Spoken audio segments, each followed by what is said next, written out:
Dear students, कैसे हैं आप? आई होप आप सब ठीक होंगे। स्टूडेंट्स, आज हम बात करेंगे चैप्टर नंबर 16 बायोलॉजी 12 का स्पोर्ट एंड मूवमेंट की एक्सरसाइज के क्वेश्चंस की।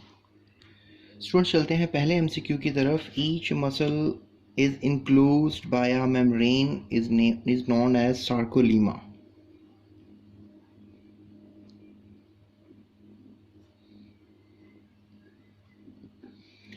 उसके बाद सेकंड एमसीक्यू है osteoporosis is caused by the decrease in the level of estrogen hormone.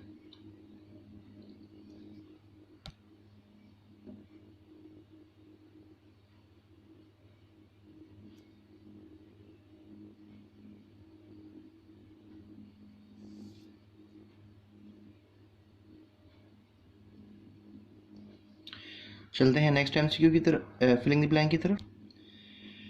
The moulting जो अमूमन इंसेक्ट्स में होती है is controlled by a hormone इक्डाइसोन।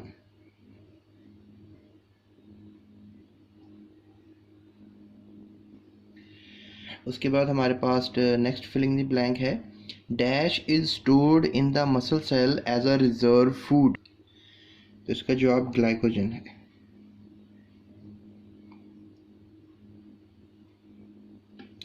Right. उसके बाद नेक्स्ट क्वेश्चन है collenchymatous cells lack dash in the primary wall. Students, ये इसका जवाब लिखा हुआ है collenchymatous cells have protoplast and usually lack secondary walls. इसका जवाब सेकेंडरी वॉल्स लिखेंगे हम।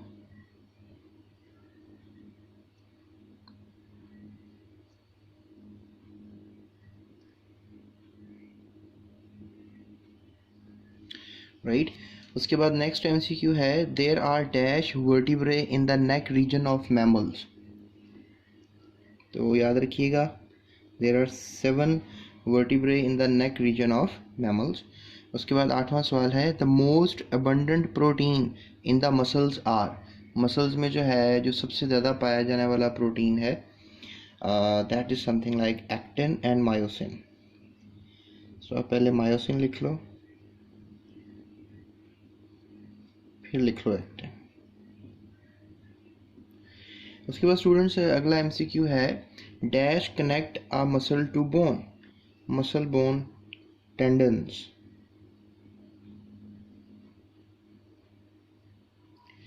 उसके बाद नेक्स्ट फिलिंग द ब्लैंक है thick muscle filament is composed of. Thick जो होता है स्टूडेंट्स वो मायोसिन प्रोटीन से बना होता है। उसके बाद चलते हैं ट्रू फॉल्स की तरफ। स्टूडेंट, ट्रू फॉल्स की तरफ चलें तो पहला जो ट्रू फॉल्स है इसमें है the shoulder joint is hinge joint. तो हिंज जॉइंट नहीं होता, ये बॉल एंड सॉकेट जॉइंट होता है। तो लिहाजा ये स्टेटमेंट जो है वो क्या हो जाएगी, फॉल्स हो जाएगी। उसके बाद है जी next question tendons connect bones together at joints. Ligaments जो हैं वो कनेक्ट करते हैं। तो ये स्टेटमेंट भी जो है वो फॉल्स हो जाएगी। उसके बाद है जी arthritis is often accompanies ageing. Arthritis अगर आपको जो है हो जाता है तो उससे आपकी एजिंग भी हो जाती है। तो दैट इज़ ट्रू स्टेटमेंट, ये सच बात है। उसके बाद है calcium provides energy to the muscle contraction. Calcium जो है वो एनर्जी प्रोवाइड करता है मसल कॉन्ट्रैक्शन के लिए। And what I think so कि कैल्शियम नहीं होता, वो ATP होती है, दैट इज एडिनोसिन ट्राइफॉस्फेट। तो ये भी गलत हो जाएगा। उसके बाद नेक्स्ट एमसीक्यू है most of the sclerenchymatous cells are non living. तो ये सच बात है, ऐसा ही होता है। स्क्लेरेनकाइमेटस सेल्स जो हैं वो ज़्यादातर नॉन लिविंग ही होते हैं। स्टूडेंट्स, ये आखिरी स्टेटमेंट है, इसमें लिखा जा रहा है कि जो विसरल मसल्स हैं ये स्ट्रिएटेड हैं, इनवॉलंटरी एंड स्मूथ हैं। तो ये स्टेटमेंट भी जो है वो ट्रू कंसिडर की जाएगी। अब चलते हैं अपने एमसीक्यूज़ की तरफ। तो स्टूडेंट्स, चलते हैं पहले एमसीक्यू की तरफ। Which of these is a direct source of energy for muscles contraction. तो मसल कॉन्ट्रैक्शन के लिए जो है वो कौन सी सोर्स होगी, यानी कौन सा ज़रिया होगा एनर्जी के लिए। Adenosine triphosphate, creatinine phosphate, lactic acid, या दोनों, ये ऑप्शन जो है राइट है। तो इसमें आंसर जो है आप लेकर चलेंगे ATP को, क्योंकि ATP जो है वो मेजर एनर्जी सोर्स है। उसके बाद सेकंड क्वेश्चन है when muscles contract muscles contract करते हैं तो क्या होता है, sarcomere increases in size, myosin slides past actin, lactic acid produced, ये दोनों इसका आंसर होगा। तो इसमें हम कंसिडर करेंगे myosin slide past actin, so that is. और इसकी एक्सप्लेनेशन स्टूडेंट्स मैंने लिंक दिया हुआ है प्लेलिस्ट का डिस्क्रिप्शन में, आप ये स्लाइडिंग फिलामेंट मॉडल को मुझसे ज़रूर समझिएगा, और मैंने ये प्रॉपरली एक्सप्लेन किया है कि कैसे मसल्स कॉन्ट्रैक्ट करते हैं। उसके बाद चलते हैं थर्ड एमसीक्यू की तरफ। विच of the following changes occur when skeletal muscles contract, तो कौन सी चेंजेस जो हैं वो हो रही होती हैं जब स्केलेटल मसल्स कॉन्ट्रैक्ट करते हैं। तो the A band shorten, the I band shorten, the Z line slide further apart, the actin filament contracts. तो स्टूडेंट्स इसमें जवाब जो हम लेंगे दैट इज़ बी। उसके बाद चलते हैं चौथे एमसीक्यू की तरफ। स्टूडेंट्स फोर्थ एमसीक्यू है the thin filament in myofibrils consist of, जो थिन फिलामेंट होता है मायोफिब्रिल में वो कंसिस्ट करता है एक्टिन, ट्रोपोमायोसिन, ट्रोपोनिन, जी लाइन, मायोसिन या sarcomere, that contains actin and tropomyosin.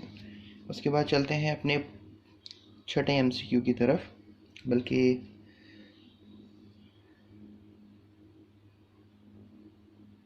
पांचवें एमसीक्यू की तरफ। The contraction of striated muscles is initiated by the release of energy in the presence of acetylcholine, ये एक न्यूरोट्रांसमीटर है, calcium ion, chloride ion, iron. तो calcium ion की मौजूदगी में ऐसा पॉसिबल हो पाता है कि स्ट्रिएटेड मसल्स जो हैं वो कॉन्ट्रैक्ट करते हैं, और एनर्जी के साथ साथ कैल्शियम आयन्स भी चाहिए होते हैं। उसके बाद छठा एमसीक्यू है the mammalian skeleton, in the mammalian skeleton there is a distinct synovial joint between the humerus and ulna bones of the cranium, sacrum of ilium, sternum and floating ribs। तो इसमें हम ह्यूमरस एंड अल्ना को count करेंगे। चलते हैं अपने next MCQ की तरफ। विच of the following is a bone of axial skeleton, इनमें से कौन सी जो है एक्सियल स्केलेटन की बोन है। तो लिहाजा shoulder girdle, rib, pelvis, femur, all of the above, तो rib is the right answer। उसके बाद हमारे पास ये नेक्स्ट एमसीक्यू है vertebral column includes, vertebral column में जो है वो क्या क्या होगा। तो सैक्रम होगा, कॉकस होगा, सर्विकल, थॉरसिक एंड लंबर वर्टिब्रे भी होगा, क्या होगा, तो सब कुछ ही होगा students, that is all of the above, E is the answer.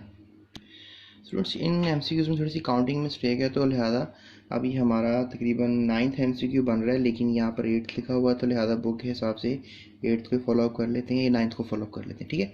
So now they are writing in mammals the number of cervical vertebrae are, यानी मैमल्स में जो है सर्विकल वर्टिब्रे जो हैं वो कितने होते हैं, तो दे आर 7 इन नंबर, ठीक है, 11 नहीं होते हैं। और उसके बाद नेक्स्ट क्वेश्चन है brain is protected by, brain जो है उसको कौन प्रोटेक्ट करता है, that is the easiest MCQ, that is cranium. Skull तो एज अ होल कहते हैं, orbits is not going to be the answer. उसके बाद है जी प्लांटीग्रेड क्या होते हैं, इनमें से प्लांटीग्रेड कौन से होंगे, which of the following are known as plantigrade. तो आप कमेंट करके बताएं कि प्लांटीग्रेड वैसे होते क्या हैं। सो आई थिंक सो इसमें रैबिट है, हॉर्स है, कार्निवोर्स हैं और मंकी है, तो मंकी को कंसिडर करें एज अ प्लांटीग्रेड। उसके बाद हम चलते हैं अपने नेक्स्ट एमसीक्यू की तरफ। इसमें लिखा हुआ है कि ब्राचियो रेडियलिसिस, ठीक है, ब्राचियो रेडियलिस जो है कॉजेज द अपलिफ्ट ऑफ, ब्राचियो रेडियलिसिस जो है किस चीज़ को अपलिफ्ट करती है, दैट इज़ द क्वेश्चन।